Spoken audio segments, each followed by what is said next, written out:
ونستغفره ونعوذ بالله من شرور أنفسنا ومن سيئات أعمالنا من يهدي الله فلا مضل له ومن يضلل فلا هادي له أشهد أن لا إله إلا الله وحده لا شريك له وأشهد أن محمدا عبده ورسوله اللهم صل وسلم وبارك على نبينا Muhammad sallallahu alaihi wasallam. Alhamdulillah, puji syukur kita panjatkan kehadirat Allah Subhanahu wa taala atas segala rahmat dan nikmat yang Allah berikan kepada kita. Salawat dan salam semoga selalu kita curahkan kepada Nabi akhir zaman, Nabi membawa risalah Islam, Nabi Muhammad sallallahu alaihi wasallam. Ayunda Nasya yang dirahmati Allah, pernahkah kita membayangkan akan tinggal di sebuah istana yang mewah, memiliki fasilitas yang lengkap, mau melakukan aktivitas apapun ditemani dengan para pelayan-pelayan, dan kita mau makan apapun bebas, bahkan yang dilarang pun kita bisa memakannya. Pasti enak dan nikmat, bukan?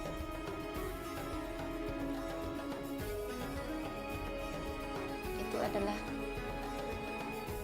sedikit gambaran tentang kehidupan di surga. Abdullah bin Umar berkata, Allah menciptakan 4 hal dengan tangannya. Yang pertama, singgasananya. Yang kedua, penanya. Yang ketiga, surga Aden. Dan yang keempat, Adam. Allah menciptakan surga seluas ciptaan langit dan bumi.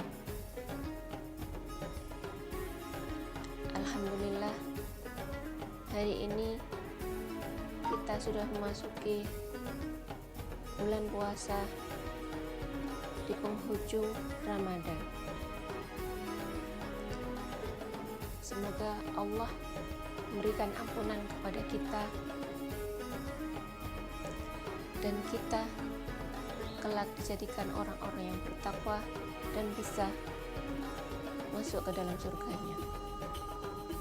Dalam sebuah hadis yang diriwayatkan oleh Abu Dawud dan Tirmizi, Ibnu Abbas radhiyallahu anhu berkata bahwa Nabi Muhammad SAW bersabda,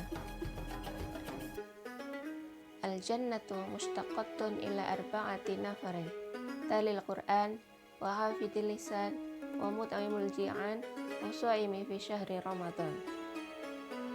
Surga merindukan 4 golongan. Yang pertama, orang yang membaca Al-Quran. Yang kedua, orang yang menjaga lisan. Yang ketiga, orang yang memberi makan orang yang kelaparan. Dan yang keempat adalah orang yang berpuasa di bulan Ramadan.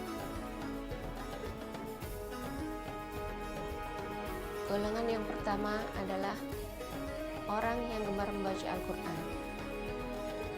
Orang-orang ini selalu menggunakan lisannya senantiasa untuk membaca kalam Allah setiap waktu dan setiap kesempatan yang ada, bahkan saat lapang maupun saat sempit. Orang yang membaca Al-Quran akan diberikan kebaikan. Setiap satu huruf berisi 10 kebaikan. Bayangkan jika kita dalam satu hari bisa membaca 1 juz, sudah berapa banyak kebaikan yang kita terima.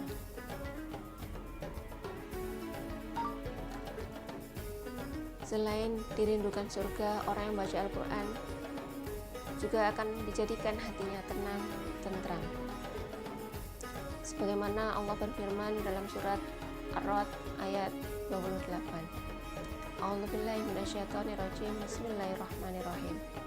Alladzina amanu wa tatma'innu qulubuhum bi dzikrillah. Alla bi dzikrillahi tatma'innul qulub. Orang-orang yang beriman dan hati mereka menjadi tentram dengan mengingat Allah. Ingatlah, hanya dengan mengingat Allah lah hati menjadi tentram.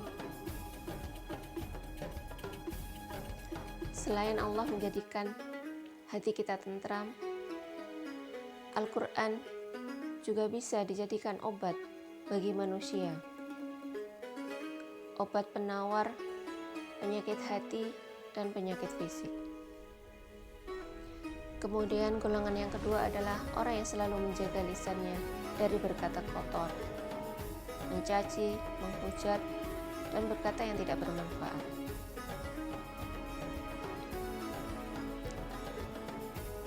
Banyak kasus di lingkungan kita terjadi perselisihan, perpecahan, pertengkaran, penganiayaan, bahkan sampai pembunuhan terjadi hanya karena lisan.